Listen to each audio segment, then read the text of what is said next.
আমি কিছুই চাই না, আমি বিচার আপনারা করতে পারবেন না, আপনাদের এই ধরনের কোনো রেকর্ড নাই। নাটোরের জেলখানা থেকে জামিনে বের হয়ে ঢাকা চলে আসে জাকির। সাথে স্ত্রী স্বপ্না, পেশায় রিকশা মেকানিক। উঠে পল্লবীর একটি বহুতল বাড়িতে। জাকিরের চোখ পড়ে পাশের ফ্ল্যাটের ৮ বছর বয়সী এক শিশুর উপর। রামিসা নামের ওই শিশুটি বড় বোনের সাথে প্রতিদিন স্কুলে যায়। আজ সকালে স্কুলে যাওয়ার সময় সিঁড়ি থেকে নিখোঁজ হয় রামিসা। শুরু হয় চারপাশে খোঁজাখুঁজি।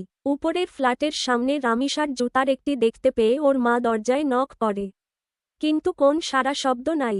দরজা ভিতর থেকে বন্ধ, কিন্তু কেউ খুলছে না। পুরো বাড়ির লোকজন জড়ো হয়। এক পর্যায়ে ৯৯৯ লাইনে কল করে পুলিশকে ডাকা হয়। পুলিশ এসে দরজা ভেঙে ভিতর ঢুকে ছোপ ছোপ রক্ত দেখে। রক্তের উৎস খুঁজতে গিয়ে খাটের নিচে মাথাবিহীন ছোট্ট একটা দেহ পায়। খণ্ডিত মাথা পায় বাথরুমে।